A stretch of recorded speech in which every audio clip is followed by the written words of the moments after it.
Bonjour à tous et bienvenue sur la chaîne Explique-moi ça. Aujourd'hui, je vous explique les règles de cadeaux. Alors, vous avez vu, c'est une toute petite boîte et on va offrir des cadeaux. Et il y a bien marqué, vous voyez, plaisir d'offrir, joie de recevoir ou pas. Parce qu'effectivement, on va des fois vous pourrir. Alors, vous voyez, c'est une toute petite boîte, facile à transporter. C'est édité par Lumberjack Studio. Vous allez pouvoir y jouer de 2 à 5 joueurs à partir de 8 ans. Des parties d'environ 15 minutes. L'auteur, c'est Antoine Boza et l'illustrateur, c'est Gorobet. Comment ça va se passer dans ce jeu? Eh bien, je vais vous montrer ça. D'ailleurs, j'ai mis un exemple ici. En fait, on va recevoir des cadeaux, donner des cadeaux, et au bout d'un moment, on va avoir un rectangle de 4 par 3. Dès qu'on aura tous notre rectangle construit de 4 par 3, on va arrêter la partie et on va compter les points. Comment on va compter les points? Vous allez déjà regarder par colonne si vous avez des rubans de la même couleur, s'ils sont tous de la même couleur. Là, en l'occurrence, vous voyez, ils sont tous rouges. Parfait. Dans ce cas-là, je vais scorer la carte la plus forte. En l'occurrence, ici, 4. Ici, vous voyez, ils ne sont pas tous de la même couleur, pas tous de la même couleur. Et là, oui, parfait, ils sont tous de la même couleur, donc je vais scorer 5 points. Ensuite, on va regarder les lignes, parce que sinon, ça serait trop facile. Les lignes, vous allez regarder l'objet qui vous rapporte le plus, la somme des objets identiques qui vous rapportent le plus. Là, en l'occurrence, j'ai les fleurs, vous voyez, ça fait 3 plus 3, ça fait 6 points. Et j'ai aussi les chocolats qui font aussi 6 points. Dans ce cas-là, je vais scorer 6 points. Bien sûr, on ne va pas scorer sur l'ensemble. Ici, j'ai Rubik's Cube qui me rapporte 4 points. La chaussette, 3 points. Mais au final, les fleurs me rapportent plus que les deux Rubik's Cube. Donc, je vais scorer 5 points. Ici, c'est facile, ça va être les chocolats. 4 plus 2 plus 2.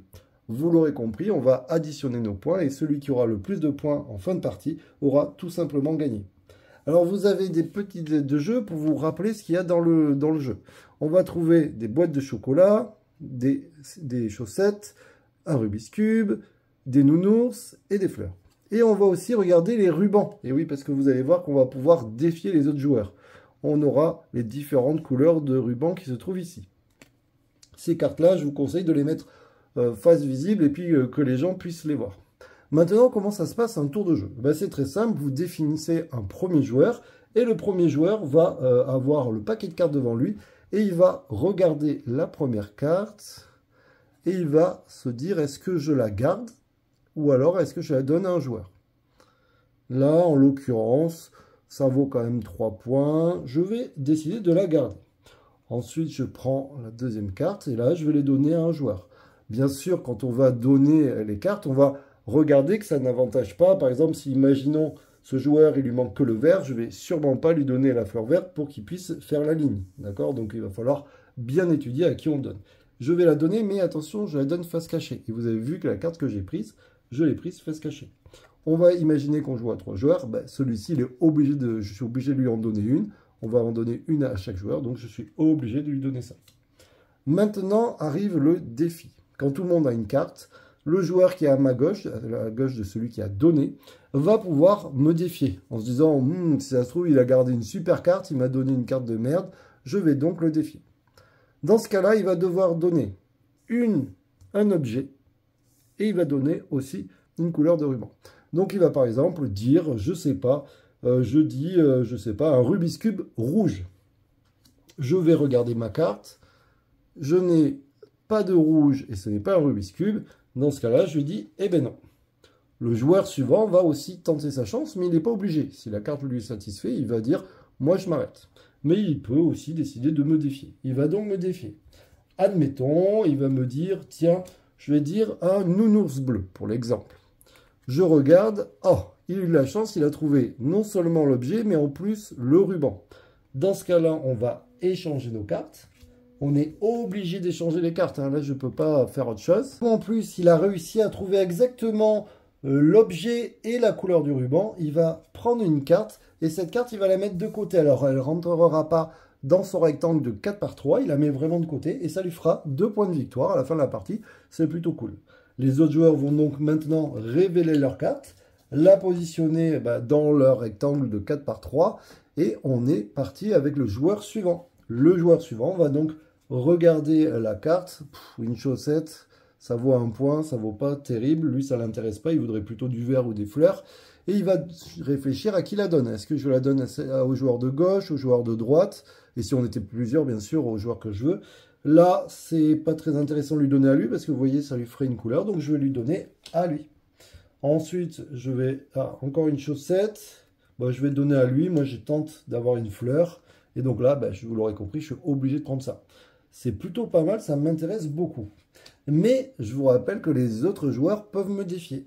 Ce joueur va regarder sa carte, il va dire, alors là, ça m'intéresse absolument pas une chaussette. Il a sûrement gardé un truc de mieux, donc il va décider de me défier. Il va dire, par exemple, je pense que c'est une fleur violette. Je vais regarder, tac, c'est bien une fleur, mais c'est pas violet. Mais comme il a réussi à trouver un des deux trucs, dans ce cas-là, on va être obligé d'échanger. Il a quand même réussi à trouver soit le ruban, soit l'objet. Dans ce cas-là, on est obligé d'échanger. Il ne marque pas de carte supplémentaire parce qu'il n'a pas trouvé, vous avez compris, et la couleur et l'objet. Par contre, ça s'arrête immédiatement puisque lui ne pourra pas forcément faire d'échange. On va venir prendre notre carte et on va venir la positionner dans notre jeu. Et il va les mettre en décalé. Bien sûr, il ne va pas la mettre dessous, sinon c'est un peu embêtant. Donc il va peut-être faire un truc comme ça. Et lui, il a eu quoi? Et bien lui, des chaussettes. Ben, pareil, il va peut-être mettre en décalé. On va passer au joueur suivant. Le joueur suivant va regarder. Une chaussette, c'est hyper intéressant parce que ça vaut 5. Par contre, lui, ça ne l'intéresse peut-être pas. Mais alors, ça lui donnerait beaucoup de points à lui, beaucoup de points à lui. Il va donc décider de la garder. Là, un Rubik's Cube, il va le donner par exemple à lui. Et bien là, il est obligé de le donner à lui. On va passer au défi. Est-ce qu'il veut le défier ou pas? Je vous rappelle que vous n'êtes pas du tout obligé de défier. Lui, ça ne l'intéresse pas, donc il va essayer de défier. Je vais dire une fleur verte. On regarde. C'est pas une fleur, mais c'est du vert. Donc, il a trouvé. Donc, on est obligé d'échanger. Là, lui, c'est hyper intéressant. Il va marquer pas mal de points sur les chaussettes. Là, par contre, moi, ça ne m'intéresse absolument pas. Je sais pas, je vais le mettre comme ça. Alors, je vais décaler un petit peu, comme ça. Et lui, il va garder sa carte. Ça l'intéresse énormément. Des fleurs, ainsi de suite. C'est plutôt cool. Et on va continuer comme ça jusqu'à temps qu'on ait fait notre rectangle de 4 par 3. Et on va compter les points. Vous avez vu, c'est plutôt simple. Mais vous allez voir qu'il va falloir, au début, ça a un petit peu la chance. Mais au fur et à mesure qu'on va avancer dans le jeu, on va dire, tiens, il y a beaucoup de fleurs qui sont tombées, donc je vais essayer de dire plutôt les nounours, parce qu'il n'y en a pas beaucoup. Il y a eu des chaussettes, la couleur bleue, il y en a pas mal, alors que là, il y a moins de couleurs, et ainsi de suite. Voilà comment ça va se jouer. Encore une fois que les cartes sont posées, on ne pourra plus les bouger. Hein. Voilà, un petit jeu très sympa, très rapide, 15 minutes. Mais je vous dis, nous, hier, on a enchaîné les parties parce que vraiment, j'avais envie de gagner et j'arrêtais pas de perdre. J'avais vraiment pas de chance. Effectivement, il y a une part de chance dans ce jeu. Alors moi, je vous dis à très bientôt. N'hésitez pas à l'essayer. Et puis aussi à vous abonner à la chaîne, à mettre des likes. Ça fait toujours plaisir. Et puis aussi des commentaires. Allez, bye bye.